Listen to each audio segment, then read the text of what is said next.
Salve Corinthians! Beleza, rapaziada? Certinho? Aqui é o Thiagão do canal Sou Timão. E galera, amanhã tem Coringão, hein? Nessa terça-feira tem Corinthians e América de Cali, disputa direta pelo segundo lugar do grupo C da Sul-Americana.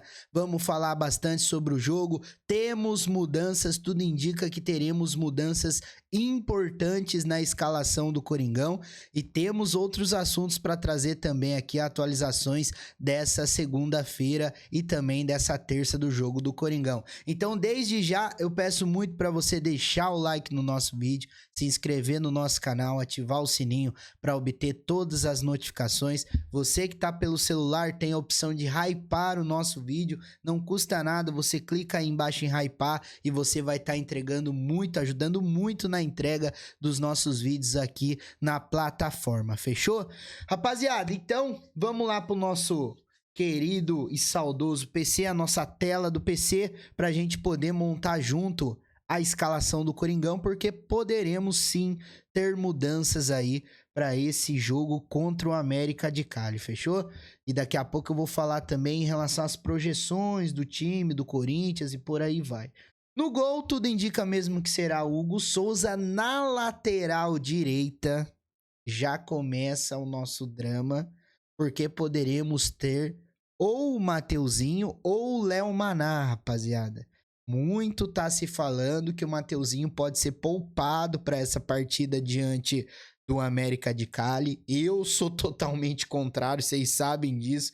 E para mim o Léo Maná não consegue nem chegar ali a 50% do nível de futebol do Mateuzinho, principalmente defensivamente falando. E olha que o Mateuzinho não é nem o melhor lateral da posição ali, tá ligado? No futebol brasileiro, nem nada. Mas o Léo Maná não consegue nem chegar perto do que o Mateuzinho tá desempenhando hoje na lateral do Coringão. Mas eu vou deixar o Mateuzinho, tá? Então, para vocês não ficarem surpresos se aparecer o Léo Maná amanhã. Na zaga, André Ramalho e Kaká, tudo indica que serão eles mesmo, e também o Fabrício Angileri, tá? O Fabrício Angileri estaria voltando aí na lateral esquerda.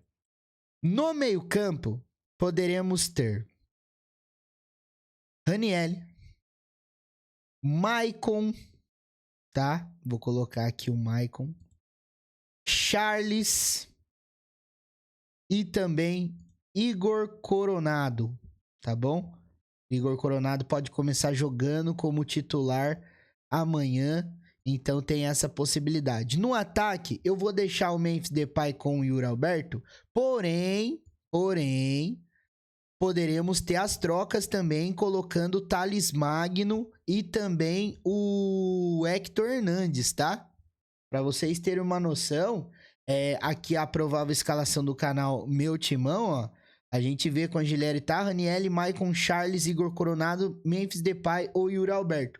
Mas tem a possibilidade do Carrilho jogar, do Breno Bidon jogar, do Thales Magno jogar, do Hector Hernandes jogar, mas a provável escalação mesma, a escalação que muita gente tá falando que pode acontecer, é essa que vocês estão vendo na tela, tá bom? Hugo Souza, Mateuzinho, André Ramalho, Kaká e Angileri, Raniel, Maicon, Charles, Coronado, Memphis Depay e Yuri Alberto.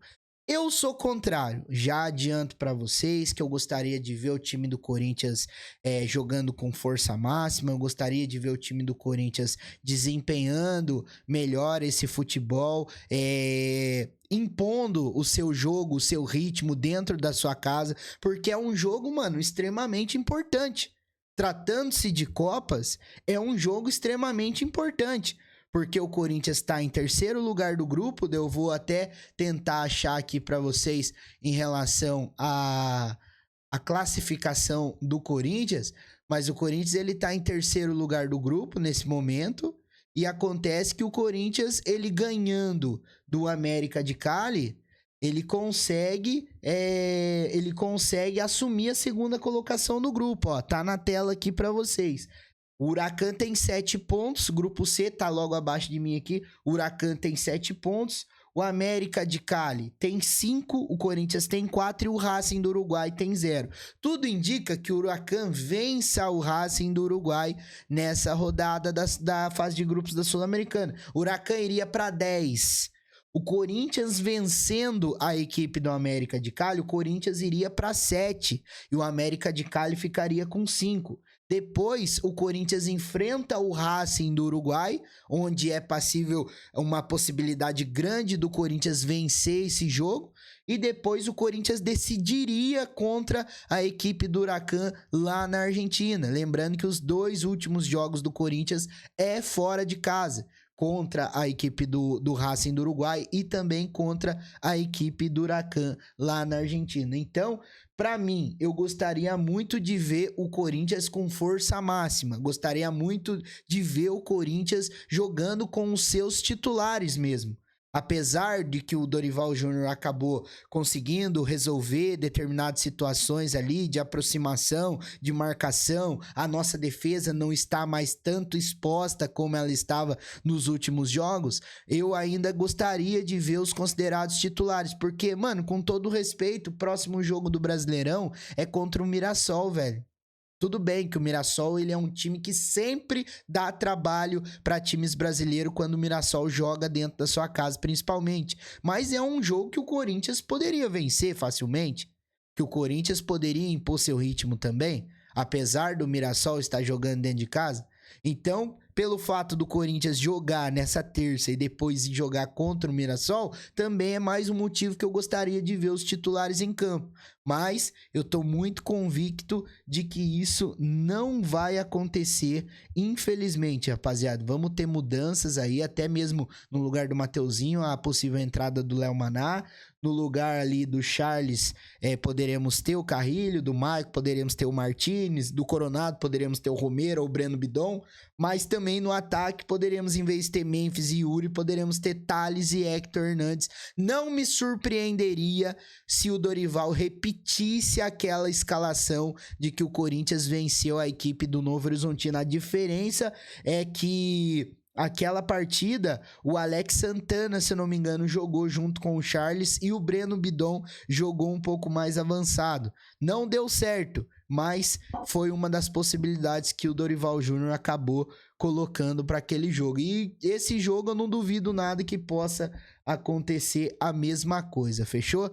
Rapaziada, outra notícia que eu quero trazer aqui para vocês, mais cedo a gente até falou na live em relação a isso, mas agora já saiu de uma maneira mais oficial aí. Corinthians e staff de Félix Torres alinham objetivos sobre possível saída do zagueiro. Eu tinha dito para vocês que até mesmo o Corinthians tinha recebido propostas em relação ao Félix Torres, que tinha comprado o Félix por 31, iria negociá-lo por 29, mas depois das coisas que aconteceram em relação ao Félix Torres, tudo indica que o Corinthians não vai querer segurar o jogador caso realmente apareça a proposta juntamente do seu staff, e tudo indica que nessa janela do meio do ano o Félix Torres pode estar de saída do Coringão. Félix Torres pode viver os seus últimos meses como jogador do Corinthians, isso porque o Timão deve negociar o zagueiro equatoriano na janela de transferências no meio do ano, tanto pela parte técnica quanto pela parte financeira.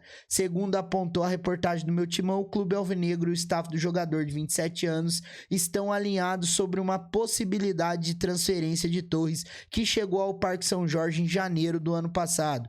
Os agentes do defensor não trabalham com a possibilidade de empréstimo. A saída do jogador serviria para mitigar os prejuízos adquiridos pelo Corinthians na negociação. O Corinthians pagou cerca de 6 milhões e meio de dólares, 31 milhões e meio de reais na época, ao Santos Laguna do México por 80% dos direitos econômicos. No entanto, o clube alvinegro foi acionado pelos mexicanos na FIFA e foi condenado a pagar 6 milhões de dólares, 35,2 milhões de reais. O Corinthians recorreu à corte arbitral, né, o CAS, e aguarda a divulgação do resultado.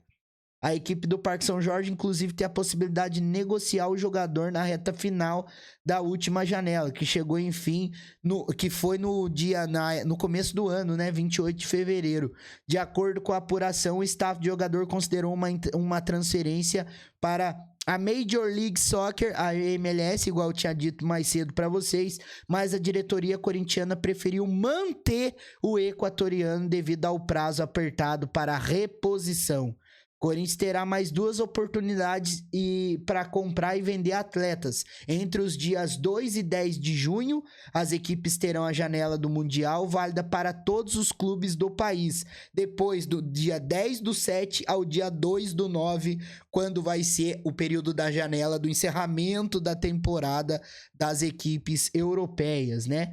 Félix Torres tem sido titular no Corinthians, com 70 jogos disputados dentre os 104 do clube desde a sua chegada e um gol marcado. No entanto, o zagueiro viveu momentos delicados na atual temporada, com expulsões recentes na final do Paulistão e contra o Racing pela Sula. Ele tem vínculo até 31 de dezembro de 2027. Um baita prejuízo, tá ligado? Um baita prejuízo. Mostrou muito que o Augusto Melo foi extremamente emocionado nessa negociação, pelo fato de ser um jogador de seleção e por aí vai, mas não dá mais, a realidade é essa, Félix Torres tem que sair e vai sair na janela do meio do ano. Eu ouvi um amém, rapaziada. A gente sempre pede um amém quando fala de Félix Torres, na verdade. Misericórdia, mano, misericórdia mesmo. Rapaziada, pra fechar, eu quero trazer uma informação aqui pra vocês, informação importante também, né? Eu tinha dito mais cedo, dei uma pincelada, mas agora já saiu a reportagem completa que o Augusto Melo ele teve novo pedido de impeachment protocolado no Corinthians. O conselheiro Paulo Roberto Bastos Pedro, membro do CORE, registrou o pedido no Conselho Deliberativo. A alegação, rapaziada, entrou com uma petição para pedir o impedimento do dirigente com base na reprovação de contas de 2024. No relatório protocolado, além da rejeição aos números apresentados por parte da votação entre os conselheiros, Paulo Pedro se apega às recomendações do Conselho Fiscal contra as contas pelo déficit de 181,8 milhões e o aumento do endividamento. O passivo do clube atingiu 828 milhões, que, segundo cálculos da diretoria, contam receitas a receber, resulta em 407 milhões em dívida bruta. Era inevitável que isso fosse acontecer, rapaziada. É o que eu falei pra vocês. O Augusto já tem o processo de impeachment do caso da Vaidbet. Agora, vários membros aí da diretoria do Augusto Melo, membros que o Augusto Melo colocou lá, estão saindo. Ele tá mandando embora, ele tá metendo o pé pelas mãos de tudo quanto é jeito. E, na minha opinião, acho que ele cai, tá? Na minha opinião, acho que ele cai. Eu acho que ele não vai conseguir se segurar em relação a isso. Tá movendo politicamente em relação a muita coisa lá, mas infelizmente, né, é uma podridão sem tamanho que acontece dentro do Corinthians, e pra mim não tem essa de santo, meu irmão. Se o cara fez errado, o cara tem que pagar pelo erro, ponto, e acabou, não é verdade? Tem que ser desse jeito.